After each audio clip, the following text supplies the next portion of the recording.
Nesse módulo a gente vai estar falando um pouquinho então de dispositivos de partida, acionamento e parada aí dentro da NR12, ok? Então a gente vai estar trazendo aí os principais itens, né? Os dispositivos de partida, acionamento e parada das máquinas devem ser projetado, selecionado e instalado de modo que não se localizem nas suas zonas perigosas, que possam ser acionados ou desligados em caso de emergência por outra pessoa que não seja o próprio operador, que impeçam o acionamento ou desligamento involuntário pelo próprio operador ou por qualquer outra forma acidental, que não acarretem riscos adicionais à operacionalidade do equipamento e que não possam ser burlados. Os comandos de partida ou acionamento devem possuir dispositivos que impeçam o seu funcionamento automático ao serem energizadas. Quando forem utilizados dispositivos de acionamento do tipo comando bimanual, visando manter aí as mãos do operador fora da zona de perigo, esses devem atender a alguns requisitos aí mínimos, né, de comando. Por exemplo, possuir atuação síncrona, ou seja, um sinal de saída deve ser gerado somente quando os dois dispositivos de atuação, né, do comando, os botões, né, forem atuados com um retardo aí de tempo menor ou igual a meio segundo. Tá? Possuir dispositivos de comando que exijam uma atuação intencional, a fim de minimizar a probabilidade de comando acidental. Possuir distanciamento e barreiras entre os dispositivos de atuação para dificultar que o sistema seja burlado. Isso é um efeito de proteção, né, do dispositivo de comando bimanual. Tornar possível o reinício do sinal de saída somente após a desativação dos dois dispositivos de atuação de comando. Nas máquinas operadas por dois ou mais dispositivos de comando bimanuais, a atuação síncrona é requerida somente para cada um dos dispositivos de comando, e não entre dispositivos diferentes, que devem manter simultaneidade entre si.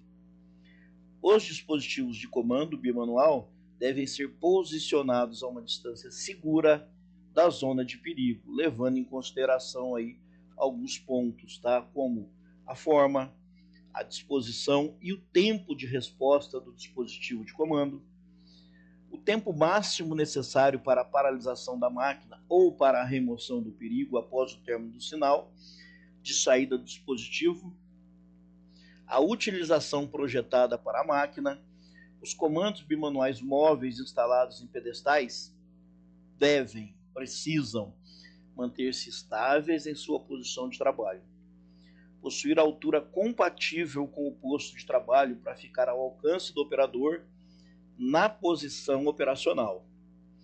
Nas máquinas e equipamentos cuja operação requeira a participação de mais de uma pessoa, o número de dispositivos de acionamento simultâneos deve corresponder ao número de operadores expostos ao risco decorrente do seu acionamento, de modo que o nível de proteção seja o mesmo para cada trabalhador.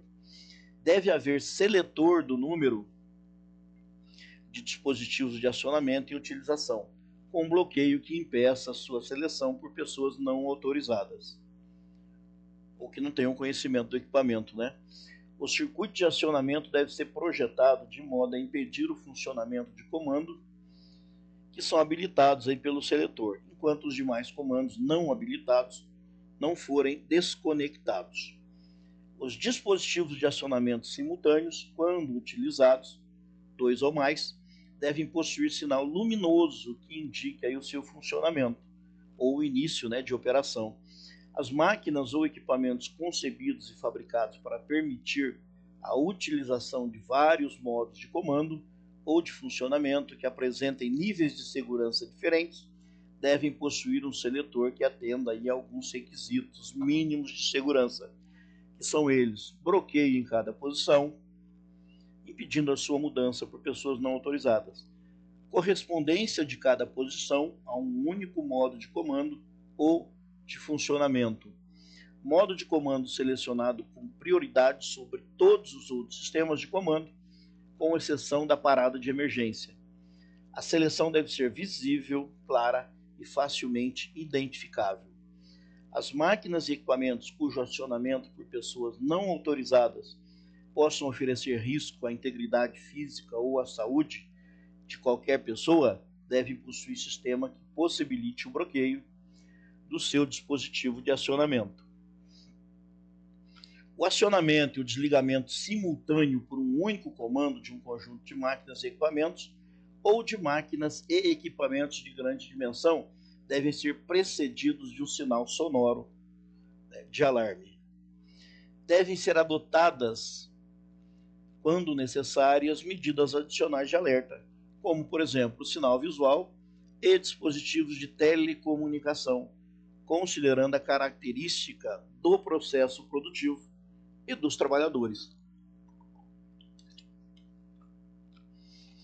As máquinas e equipamentos comandados por radiofrequência devem possuir proteção contra interferências eletromagnéticas acidentais.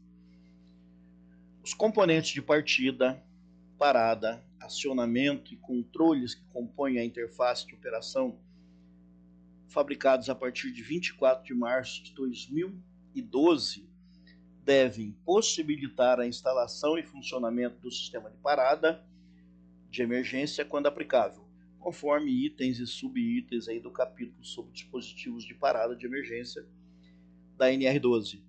Operar em extra baixa tensão, de até 25 volts em corrente alternada ou 60 volts em corrente contínua, ou ser adotada outra medida de proteção contra choques elétricos, conforme as normas técnicas oficiais vigentes.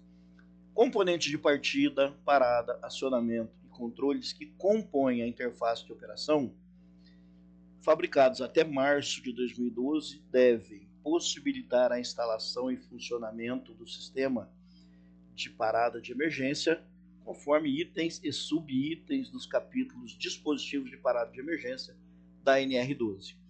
Quando a apreciação de risco, análise de risco indicar a necessidade de proteções contra choques elétricos, operar aí em extra baixa tensão de até 25 volts em corrente alternada ou 60 volts em corrente contínua, ou ser adotada aí outra medida de acordo com a legislação das normas técnicas aí oficiais vigentes. Quando indicado pela apreciação de risco, novamente aqui análise preliminar de risco, RASOP, árvore de causas, independente aí da técnica aplicada, em função da categoria de segurança requerida, o circuito elétrico de comando da partida e parada, inclusive de emergência, do motor das máquinas e equipamentos deve ser redundante e atender a uma das seguintes concepções, ou estar de acordo com o estabelecido pelas normas técnicas nacionais vigentes, e na falta dessas, por normas internacionais. Possuir no mínimo 2 contatores ligados em série, com contatos mecanicamente ligados ou contatos espelho, monitorados aí por interface de segurança.